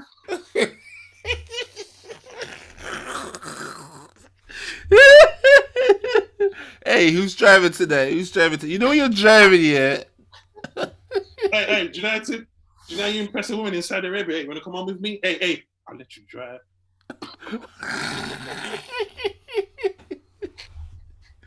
No. Hold the wheel, and that's not a sexual innuendo either. I'll let you hold the wheel. Hey, baby, I'm gonna take you go-karting, baby. That's the real thing. Yeah. Okay. So I mean, I was just trying to see. You know, I don't have that issue. You don't have any moral quandaries. I mean, to be fair, like for comedy, I don't think I have many moral quandaries. I think, like in general, the only thing I've ever considered with comedy is like maybe like my social media stuff. I start thinking like, should I really be trying to get more and more attention from people and keep people sucked in on these apps and stuff? And then I'm like, man, I need to market somehow. I need to find my audience. So don't have too much moral content where you feel like you're sabotaging yourself. The whole always gets the attention. Well, this is it, but there's other areas of life. I mean, I remember there was one time there was this lady came to speak to us at church and she was a banker. And I was like, yo. Banker? That's not nice. She was a banker. She was quite high up at a very, well-known international bank. Goldman Sachs? No. Isn't that the only one? Everybody worked there. Everybody went to Goldman. So yeah, I mean, I remember I asked her like, the Bible doesn't seem really like up for charging people interest, like using interest and holding people down, and like that your bank at some point has kept people in like in a tough spot over interest on loans and stuff. Like, how do you reconcile that with your faith and so on? And she was, the way she was dodging and diving on the question, I was like, do you know what? Yeah, the real answer is at some point you just have to go. Yeah, I really don't mind, man. I don't care. I told you that straight. I don't care. Yeah. When the pastor's taking the offering and everyone's like, yo, man, when the building gonna get funded? I don't care. I don't care. Yeah, it's I don't know. I feel like every single job, if you look too deep, you're gonna find something. Of course. Imagine when you see a pastor go to Nigeria and address a crowd of 10,000 people and say, so we don't know how you'll get home tonight. Sow your last seed. Yo, you just said I don't know how we're getting home tonight.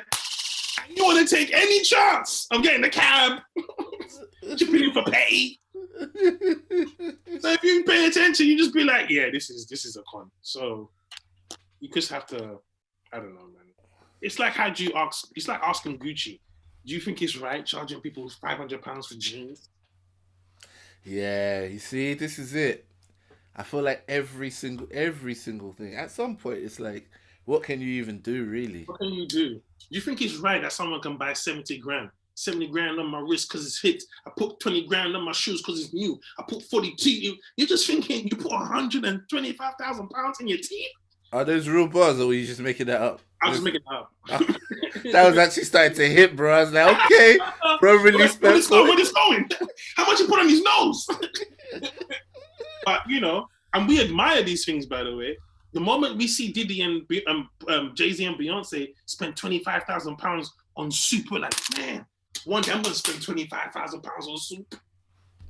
Do you even like soup? That's a super soup right there.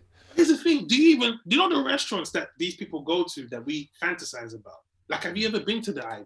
Have you ever had lunch at the Ivy? Yeah. I have. Is it better than Aso Rock? Is it better than 805? It's different. Right. But what are you paying for, really and truly? Nothing. Just the fact that you went to the food is no. Let me not say the food is terrible. It's just not. It's just not what I want. I went in there, looked at the menu. You ain't got no biggie. No, okay. You ain't got no jollof in here. This guy, man. Ain't got no Yemen. This guy. They had rabbits. Wow. Yeah, but you know, like fine dining. I've been to Ikoyi. Ikoyi is a Michelin-starred restaurant. Like the guy who owns it went to uni together.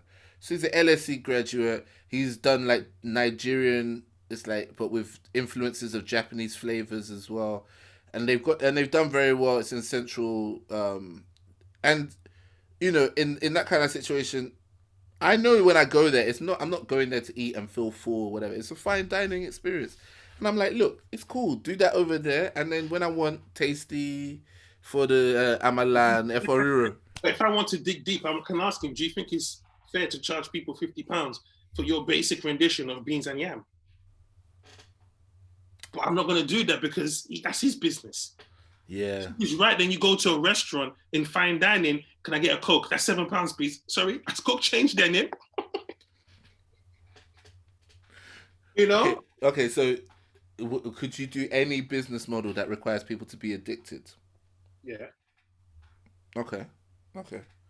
Like, not sell drugs, though. Why? Why is that any different? Because it's illegal. Okay. I sell phones for a living. I sold phones for a living for almost 7 years. Yeah, I don't think we were fully aware of like what the effect phones were having on people. Huh? You weren't selling them. Oh, so you knew? But I'll suck your dick for the Nokia 2210. We knew straight away, man. People were moving mad when phones started really, really popping. It became a fucking pandemic. I mean, when people were really robbing phones, I remember like it was a bit mad back then. I was referring more to like how people's attention spans and the addiction to the pop-ups and the apps and. Well, yeah, we started that way. We told them, buy this phone. Of course you can do that. You can get your Instagram, you can get your Snapchats. Wow. That's what we sold them on. Wow. You would do anything. You would do anything in this world if the pay is right. Let me not say anything. But your morals can be changed or maneuvered in a way where you're comfortable if the fee is right. And that's very real, bro. That's very real. Otherwise, why would you want to be president of any country? Why? You know, because the fee is right. The look is too good. Yeah. Why would any black person want to be president of America, knowing that it doesn't even treat black people well? Because that's too big of an opportunity to pass by. Yeah, the prestige is high for that kind of role. But I mean, yeah, that's very dirty work. And that's the thing. I don't even know how you're supposed to be a decent person in any of those kind of atmospheres. I said to you one time, you can't look for morality in a world where there is no morality. We're looking for morals in a world where there's just zero morals. Oh yeah, we put the air of morals out, and as long as you stay within that fine bubble. But like you said with the police earlier, you shift the table all the time. You shift the goalpost all the time. So, but I mean, like you're supposed to apply your own moral compass to guide you. So, like, because I've always said, I told my wife straight that, like, yo, if I didn't serve God, I would own a strip club straight. It's such good money, man. Like, what do you mean? These doesn't mean you're successful at it, though. Pardon? You still have to follow a business model to be successful at it. Of course, like every other business. But what I'm saying, as a business model, it presents huge opportunities for huge gains very quickly, right? Okay. Or you know, I would run a swingers club, or I would you know, run a gambling website or whatever it is. Like all these business models that get people excited and get addicted to some kind of pleasure that they have to keep coming back for. I would just run that. That's all I would do. And then, like, you know, after a while, you have to ask yourself, like, well, what do you believe in, and how's that going to inform what you do? I mean, is there anything you wouldn't do apart from stuff that's illegal? Is there anything that's legal that you'd like? I wouldn't do. Yeah. Like legal, like what? Like run a strip club?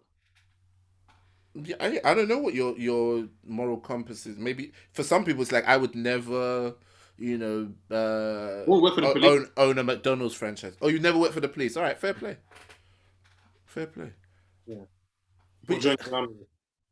but you Anything within those black constructs. Join the army. Anything that they said in Boys in the Hood. I won't do that. but if the police asked you, if the police were like, look, you No. understand crime so much, No. you've watched all these crime Nope. documentaries, could you Nope. consult? Nope. Nope. Now I work for Feds, blood. I'd work for Feds in Nigeria.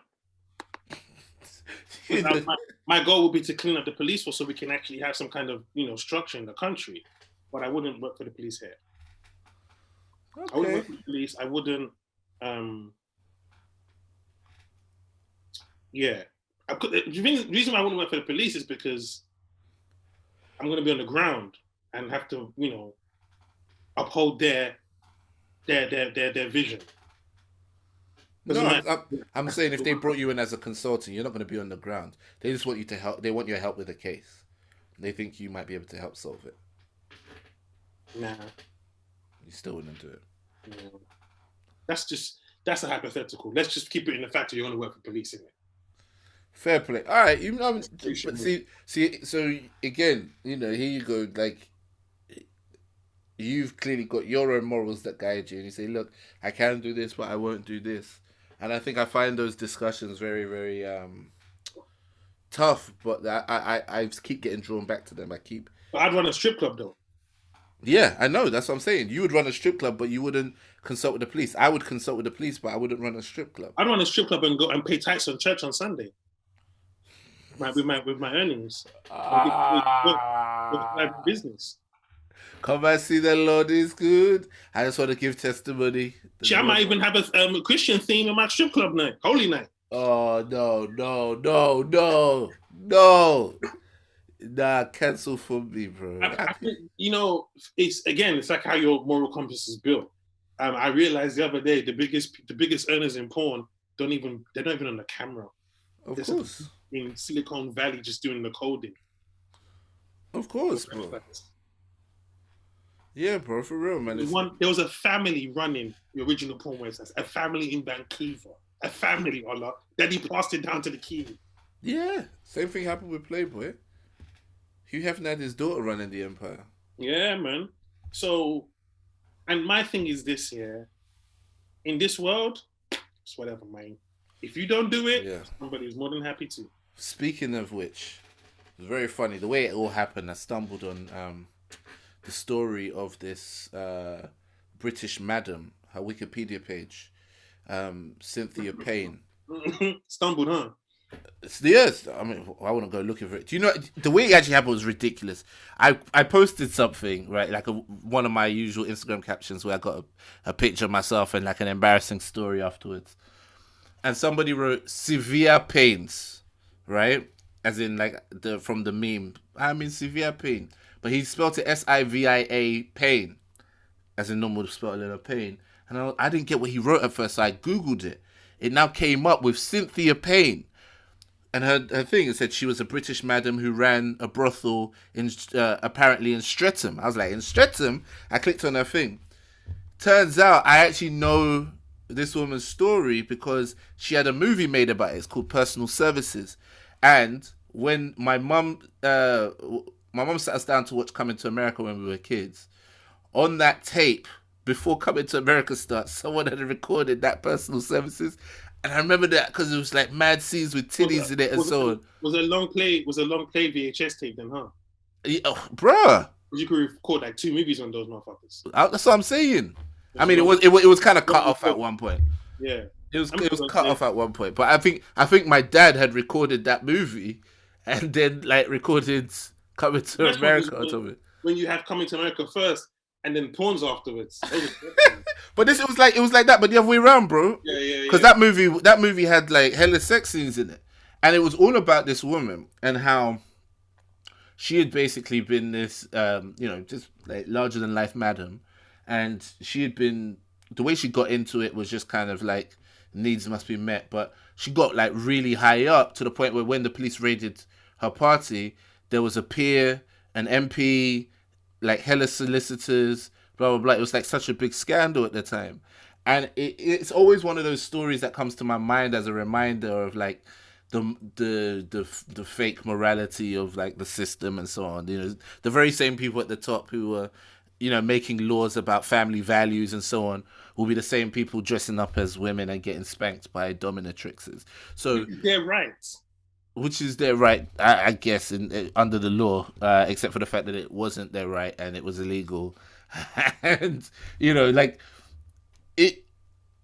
It was her story is a very interesting story because she's obviously since then she's become a very like larger than life figure, and she's always kind of spoken out for the rights of sex work and like, you know, people to have their individual choices and so on. But I don't know if, in some senses, I respect the guts. I was about to say the spunk, but I realized I was going to be bad off. But I realized the guts she had. I kind of like the guts she had to kind of stand up and do what she wants. I'm just like, but really, is this what we're fighting for more? But that's what for more sex work. That's what makes the world. What makes the world what it is? Sex work. The ability to rise in something that is not conventional, is not, you know, what the system has told you to do, i.e. drugs, i.e. rap, i.e. sex work, i.e. strip clubs. These ventures were not supposed to be successful, but we underestimate human beings. We over. That's it. Human beings are overrated. You're very, very simple people.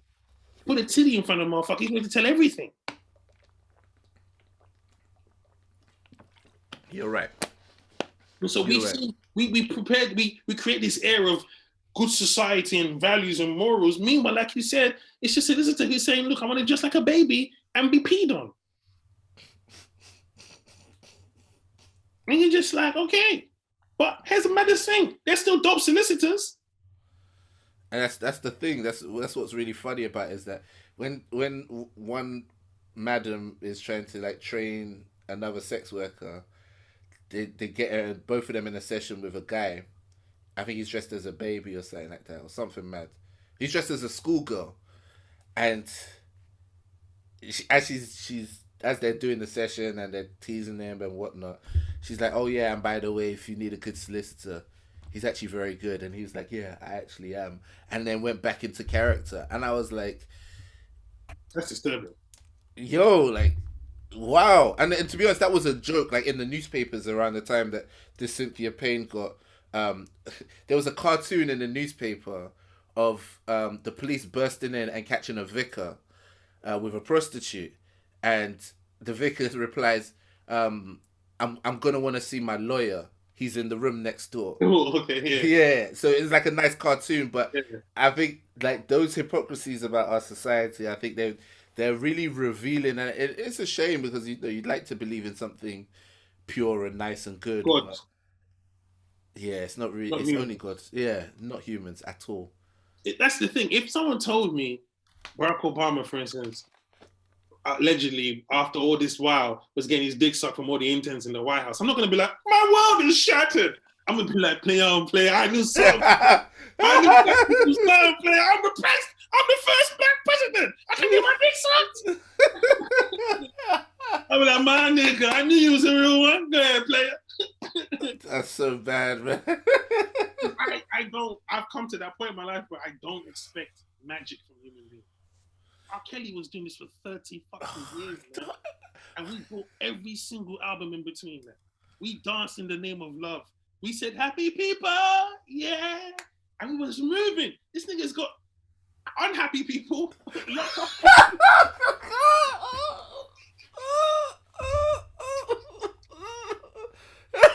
know? And we justified it. Why? Because the nigga could sing. That's how you know if he missed one note. Yo, that nigga did something different now. He done missed 2 notes already. Bro, somebody take your phone away. How can you say meanwhile he had unhappy people? And we allowed it. Why? Because he could sing, Ola. How much leeway do we give celebrities because they made us feel good? It's ridiculous. Diddy couldn't have done that. It's ridiculous. And they put their lips on us. And we defend them. Why? Are we that shallow inside? Yes, it's the answer. Yeah, we are that shallow inside. Oh man. So so when I see a man who wants to be just like a baby. What you just said there was magical. The nigga broke out of character. Yeah, I am. And that's a way of saying don't fuck with me as well. Don't let the schoolgirl fool you, dog. I'm mean in that courtroom. You know? Oh man, bro. Seriously. And imagine when the vicar got caught. He said, I need to see my lawyers in the room next door. And they burst in next door. Don't say a word. You just get this nappy off me.